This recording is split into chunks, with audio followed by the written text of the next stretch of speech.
Drahí farníci z prednádražia, drahí bratia a sestry,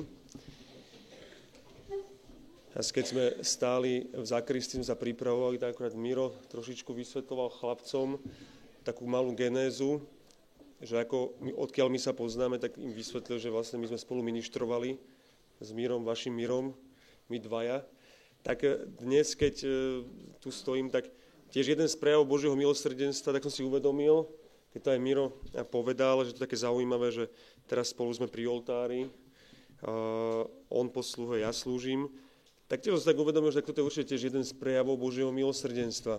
Vôbec to, že som kňazom, nebudem to teraz celé rozvíjať, áno, to bolo trošku nadlho, ale prežívam to ako veľký prejav Božieho milosrdenstva, Božej lásky, že ma Pán Boh povolal a nielen za kňaza, teda aj za reholníka.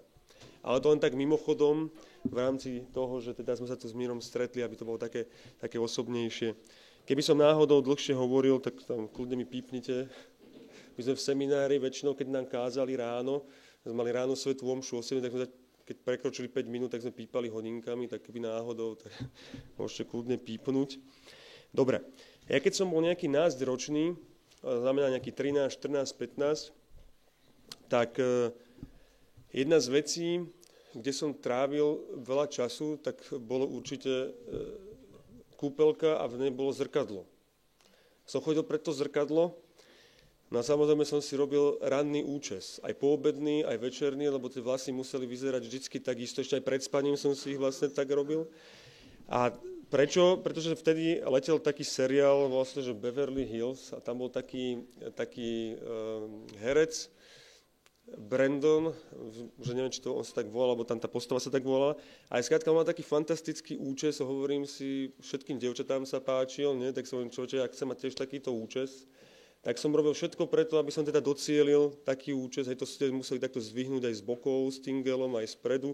A ešte v strede mám takú zvláštnu ofinku, takže to trvalo asi pol hodinu, kým som tú ofinku docielil v tom strede, ešte tie boky, aby mi stali, bo mi to padlo. On sa zase musel ten gel dávať, rozumieš? Takže to bolo také, veľa s tým bolo obštrukcií rôznych. No ale čo je podstatné, nikdy som si ten účes nespravil len tak. Hej, že zobral som si teraz ten gel a nie, musel som ísť k zrkadlu. Pozeral som sa do zrkadla, teraz som v zrkadle uvidel, najprv som sa zlakol, potom som rozmýšľal, že kto to je, potom som zistil, že to som ja. Ja som videl, jeden vlas tu stál, druhý vlas tu stál, no teraz tuto už mi moc vlasov nestalo, ale vtedy ešte stáli aj tuto vlasy.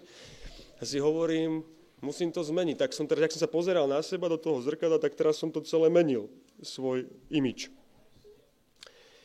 A dnes nám cirkev predkladá a hovorí, že ty môžeš tiež svoju dušu upraviť.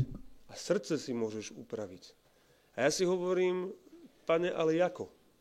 A Boh mi hovorí, no to musíš sa pozrieť na nejaký obraz a prostredníctvom toho obrazu si to srdce upravíš. Teraz nemyslím obraz tohto milosrdenstva, môže si myslieť, že začnem o ňom hovoriť, nie.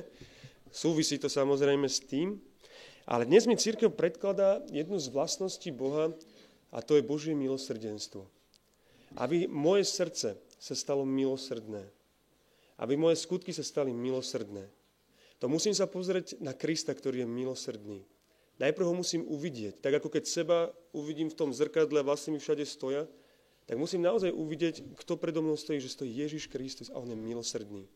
A cirkev nám predkladá túto vlastnosť Božiu vlastnosť, jeho milosrdenstvo prostredníctvom toho dnešného evanjelia. Tak my si môžeme trošičku tak teraz načerpať, začrieť do toho evanjelia, aby sme si najprv narysovali tú ikonu milosrdného Krista. Ty najprv musíš vedieť, ako sa prejavuje Božie milosrdenstvo. Prečo to musíš vedieť? No, nemusíš to vedieť, ale je to dobré pre teba. Prečo to je pre teba dobré? Lebo totižto Boh od teba žiada odpoveď. Boh s tebou komunikuje. Boh ti ukazuje svoj obraz, svojho milosrdenstva a žiada od teba tvoj odpoveď, či sa ty rozhodneš takto žiť. Aby som sa vedel, ako sa mám rozhodnúť, tak najprv musím vedieť, aký Boh naozaj je. Ako sa prejavuje jeho milosrdenstvo. Tak z toho dnešného evanjelia môžeme nádherne vidieť 4 také body, mohli by sme o tom hovoriť viacej samozrejme, ale aby som vám len také 4 body ukázal, keďže máte dneska tú slávnosť a vy ste farnosť Božieho milosrdenstva, A vy všetci ste v tom určite takí úžasní, lebo vy ste tak presiaknutí Božím milosrdenstvom, neustále hľadíte na obraz Pánovho milosrdenstva, tak aby ste to mali podchytené tiež aj biblicky, pretože ste kresťania, ste bratia a sestry. A Ježiš Kristus dnes veľmi konkrétne k vám hovorí. Nie len, že slávite túto slávnosť, a nie len, že prežívate odpust, ale vás chce pozvať a poslať ďalej, pretože vy príjete do tohto sídliska a máte tam prísť ako milosrdní, ako tí, ktorí skutočne vedia, komu patria a kým Kristus je. Tak dobre, pozrime sa, teda aký je Ježiš v dnešnom evanjeliu. Tak poprvé, kedy sa prejavuje jeho milosrdenstvo? Jeho milosrdenstvo sa prejavuje v momente, keď on vchádza do situácie, kedy tí apoštoli sú plní strachu a hovorí pokoj vám. Druhý moment, keď sa prejavuje Božie milosrdenstvo, je to vtedy, kedy Kristus prichádza cez zatvorené dvere. Je taký detail veľmi dôležitý. Tretí moment, kedy sa prejavuje Božie milosrdenstvo, je kedy Pán dýcha na svojich apoštolov Ducha Svätého a hovorí, a teraz budete odpúšťať. A štvrtý moment, kedy sa prejavuje Božie milosrdenstvo, kedy Kristus nebojí sa svojich rán, ale ukazuje sa s tými ranami a hovorí, dotkni sa mojich rán. To sú 4 momenty, kedy sa Boh prejavuje ako milosrdný v dnešnom evanjeliu. Tam ešte viacej, ale tieto 4 by som vám chcel ukázať. Čo to teraz znamená? Aby som ja mohol dať Bohu jasnú odpoveď. Lebo Boh dnes jasne stojí pred tebou a žiada od teba odpoveď. Kedy Boh vchádza do situácie strachu? Teraz skúsme sa preniesť, nemusíte mať zatvorené oči, teda môžete doma, keď prídete, sadnete si do kresla, môže byť aj hupacie, môžete zatvoriť oči a skúste sa naozaj preniesť 2000 rokov dozadu. Ale nech to urobí len ten, kto má odvahu vcítiť sa do potreby trpiaceho človeka. To sa nedá urobiť len tak, pri kávičke. Kávu najprv vypite a potom sa zamyslite. Prečo? Takže keď si predstavíte tú situáciu tých chlapov a žien, ktorí boli zatvorení v tom večeradle, im sa zrútil celý svet. Totálne celý. Teraz si zoberte, nebudem hovoriť o každom, a teraz si zoberte toho Petra. Vieme o ňom, že mal ženu. Predpokladáme, že mal aj deti. Teraz Ježiš, alebo nemal, to mi ukazujú, hej? Dobre, ďakujem. Ale ženu mal.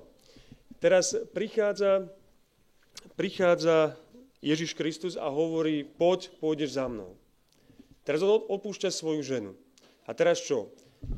Po tých 3 rokoch Krista nie je mŕtvý, je v hrobe. Teraz čo, vráti sa k tej žene a tá ho príjme s otvorenou náručou? Peťko, fajn, že si užil tie 3 roky, chodil si po svete, jedol si pečené rybky, zázraky si robil, hej, príjme ho s otvorenou náručou. Teraz ten Peter je hotový, možno by ho tá žena prijala, však určite ho mal rada. A teraz ten Peter, si predstavte, ako on trpí. Ako chodí po tej zatvorenej miestnosti, hore, dole. Z ruky má zatočené vzadu, vpredu, nevie, kam si ich má dať. Má ich vo vačkoch, mimo vačkov. A schodí, možno hlavu si búcha. Kde ďalší apoštoli chodia, nešťastní sú, pretože svet sa im zrútil. Pretože ten, ktorý hovorí, že im dáva zmysel života, zrazu tu nie je. A to nebolo vôbec jednoduché. Úzkosť ich chytala, depresia ich chytala, boli plní strachu. A čo robí Ježiš Kristus? On vchádza do toho ich strachu. My sme tak naučení, medzi ľuďmi koluje taká fráza, že často zahojí, ne? Že to sa spraví. Sa ukludníš, lieky si dáš, často spraví. A čo robí Kristus? Žiadny čas to nespraví. Žiadne ukludnenia, žiadne stabilizovanie. Práve vtedy, keď trpia. A práve vtedy, keď sú plní strachu, to on vchádza do toho ich strachu. Čo to znamená? Kedy sa prejavuje Božie milosrdenstvo? Že práve vtedy, keď ja som plný strachu. Práve vtedy, keď možno si nezaslúžim Božiu lásku. Pretože som tak naučený, tento svet mi ukazuje, že iba keď budem ideálny, tak stojím za to. Keď nie som ideálny, tak som na nič. Je dobre, keď ma vyhodia. Keď sa pozriete na reklamu, aké je to jablko z tej reklamy? Ideálne. Je tam červík v tom jablku? Kde? V živote by tam červíka nereklamovali, hej, ktorý vychádza z jablka, ktorý ho poprevrta, pretože nie, toto sa nehodí. Človek musí byť ideálny, dokonalý. A keď nie si dokonalý, tak si nezaslúžiš lásku. Si na nič. Keď nie som dokonalý pred samým sebou a nerobím iba samé dobré skutky, hej, a nerobím tisícky modlitieb, som na nič. A nezaslúžim si Božiu lásku. A v čom sa prejavuje Božie milosrdenstvo? Práve v tom, že Boh ma miluje bez podmienok. Že on vchádza do situácie môjho strachu, mojej biedy, mojej úzkosti. Vtedy, keď možno nedokážem milovať a keď nedokážem odpúšťať, aj vtedy ku mne prichádza a hovorí mi, pokoj ti. Ja stojím pred tebou, pretože mi na tebe záleží. A ja sa pýtam, Páne, a čo odo mňa žiadaš? A Boh mi hovorí, otvor svoje srdce, pretože aj ja chcem, aby si vchádzal do strachu druhých ľudí, aby si sa nezlakol ich problémov, aby si sa nezlakol ich trápení, aby si neutiekol pred nimi, ale aby si stál v otvorenosti a v láske. Druhá vec, ako sa prejavuje Božie milosrdenstvo? Že Kristus prichádza cez zatvorené dvere. Nie cez otvorené dvere, ale cez zatvorené dvere. Koľko razy ja seba samého vidím v tomto texte Evanjelia, kedy moje srdce je zatvorené. Kedy možno už sú ľudia, s ktorými sa teraz už 2 týždne nerozprávam. Pretože sa bojím, čo mi povie, jak mi odpovie. A on by mohol začať prvý, a možno by som aj ja mohol začať prvý, ale neviem, jak by som to začal prvý, hej. A zatvorené mám srdce pred druhým človekom. A čo robí Boh? On aj vtedy vchádza do môjho srdca a hovorí, Michal, Julka, Janko, neviem, jak sa voláte, milujem ťa. Ja prichádzam k tebe, aj keď sa nedokážeš otvoriť. Ja prichádzam k tebe, aj keď nedokážeš milovať, pretože sa chcem dotknúť tvojho srdca, pretože ja ťa milujem bezpodmienečne. Ďalej, čo robí Boh? Boh prichádza a dýcha na nich dar Ducha Svätého. A si zoberte, keď sa zase preneseme 2000 rokov dozadu, čím si zaslúžili od Boha ten najväčší dar? Veď Boh im dáva ten najväčší dar, dáva im dar ducha lásky. Čím si ho tí chlapi zaslúžili? No ničím. Tým, že zdrhli od kríža? Tým, že sa na neho vykašľali? Tým, že ho zapreli? Že ho zradili? Tým si zaslúžili dar Božej lásky? Že sú hodní toho, že Kristus ich miluje? No nie, vôbec si to nezaslúžili. Ale Boh aj tak prichádza a hovorí a dýcha na nich Ducha Svätého. Ja teraz dostanete ducha lásky, Božej lásky a budete schopní odpustiť. A ako ja, kresťan, ako mám reagovať, akú odpoveď mám dať Bohu v tejto situácii? Ježiš Kristus mi možno dnes, keď si klakneš, alebo keď budeš sám v izbe s zatvorenými očami, možno ti Boh pred oči pošle ľudí, za ktorých sa už ani nedokážeš modliť. Pretože si hovoríš, no nie sú ti takí blízki a nie sú ti možno ani sympatickí. A Boh ti dnes čo hovorí? Prečo sa máš za nich modliť? Nie preto, že si to zaslúžia, ale práve preto, že si to nezaslúžia. Práve preto, že ti ublížili. Možno majú nenávisť vo svojom srdci. Možno už dávno na teba zabudli. V čom sa prejavuje Božie milosrdenstvo? Práve v tom. Pretože toto robí Kristus s tebou. On prichádza dávať ti ducha svojej lásky, pretože si to zaslúžiš. Nie. Aj v situáciách, keď si to vôbec nezaslúžiš. Keď si to ja nezaslúžim, pretože som hriešnik. Aj ku mne Kristus takto prišiel. A hovorí mi, milujem ťa. Páne, pretože som dobrý. Nie, Michal. Nie si dobrý, si hriešnik. Ale práve preto ťa milujem. A práve preto ti dávam ducha svojej lásky. A ako sa ešte prejavuje Božie milosrdenstvo? Že Boh sa nebojí svojich rán. Koľkokrát ja chcem vyzerať dobre pred druhými ľuďmi, nie? Aby ma uznali, pochválili, nie? Farárko, tá kázeň bola dobrá. Nie? Čo myslíte, prečo som prišiel, nie? A skúste nepochváliť. Nie. Bo to je človek. Chcem vyzerať dobre pred druhými ľuďmi. Chcem mať ideálnu tvár. A čo robí Kristus? On sa nebojí priznať k svojej slabosti. A hovorí, pozrite, to sú moje rany. A ešte hovorí, štuchnite si, dotknite sa. No, kto chce, aby si do neho ľudia šťuchali? Ja? A v živote. Aby sa zo mňa vysmievali? No nie. Ale Boh to robí. A tak prejavuje svoju lásku. A ako ja mám dnes odpovedať? Kristus mi hovorí, Michal, toto isté chcem urobiť s tebou. Túto skúsenosť lásky chcem urobiť s tebou. Aby si ma neuctieval len v obraze. A nemodlil sa len korunku k Božiemu milosrdenstvu. Modli sa. Modli sa ju so srdcom. Modli sa ju s láskou. A uctievaj môj obraz s láskou, pretože to chcem. Ale pozývam ťa ešte ďalej a ešte hlbšie, aby si miloval. A ja dnes stojím pred Kristom nahý a hovorím, Pane, ale ja to nedokážem. Jak to mám spraviť? Veď ja na to, Bože, nemám. A práve preto je tá nedeľa Božieho milosrdenstva.